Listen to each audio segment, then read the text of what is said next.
This is Dr. Chris's Radio Horror program with Pamela Isley. Hi. As we talk about 300, Rise of the Army, which we just got done watching on Blu-ray. It just came out on Blu-ray, actually, about a couple weeks ago. This copy was sent to us by Movie Stop. I won a contest. I was the person who guessed how much money the movie made opening weekend, and I guessed the movie would make $47 million, and I was right on the dime. Oh, you guessed it before the movie came out? Yep, there was a contest they run every single week. And if you win the contest, they send you a free copy of the movie on Blu-ray. Oh, very cool. This is the sequel to the film directed by Zack Snyder, who did Watchmen and Man of Steel, and he's going to be doing the upcoming Batfleck versus Superman movie. The 300 Rise of the Empire. It's not directed by Zack Snyder. No, it's directed by an absolute nobody who has done almost nothing, and he is. This is his first Hollywood debut, and kudos to him.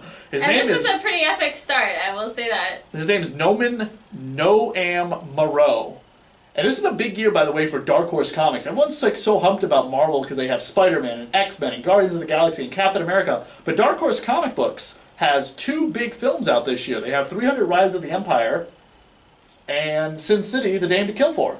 Yeah. And both films star Pam and I's favorite actresses, who's also on Penny Dreadful. Eva Green, and I loved her when she got her start as kind of Daniel Craig's Bond girl there in Casino Royale. And then for a few years she didn't really do anything, and I'm glad to see that she's getting some real star power in the action, horror, comic kind of genre. She plays the character Archimedes.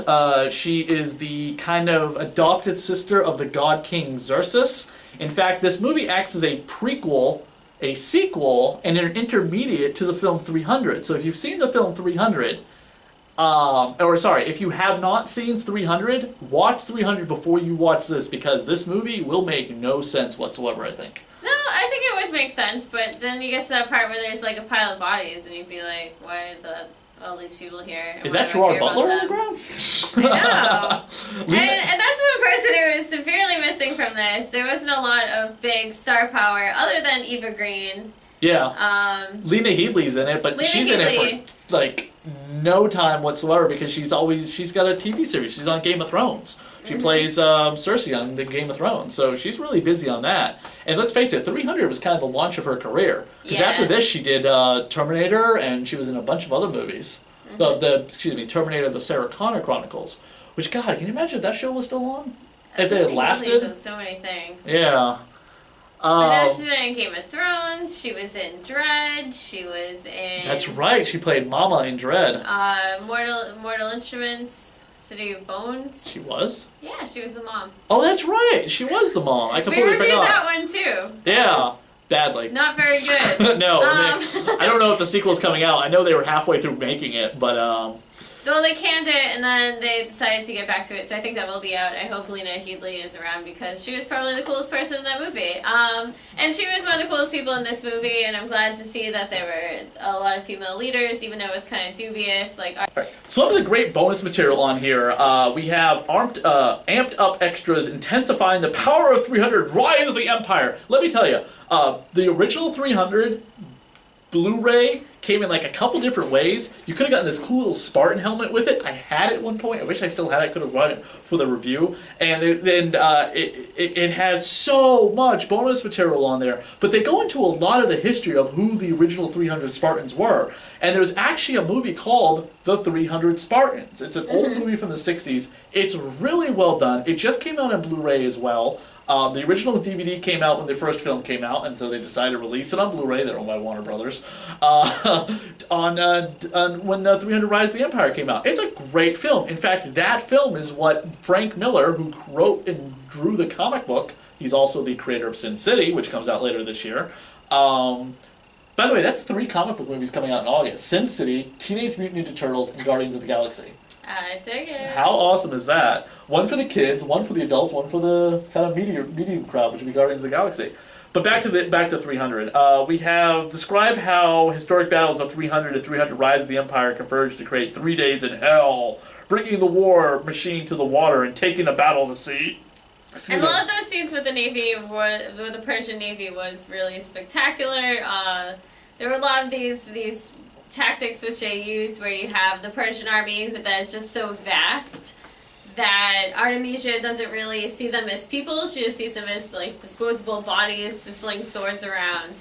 And I will say one thing that I noticed about this is it has that kind of Hunger Games feel where you're like, I was entranced by Eva Green's wardrobe. Oh my god, her Stegosaurus that outfit dress at the end. if anyone knows where I can get one of those, hook me up. Is she wearing a dress? Because I thought she had pants on. I think it's a dress, but it's got like spines going up the back. I want that. My favorite scene in this movie is when they sneak attack them in the fog, and they were just so stupid, and she gives praise to her enemy more than her general, and then later on she's like, I want to talk to you in neutral water. We're gonna talk about your terms of surrender.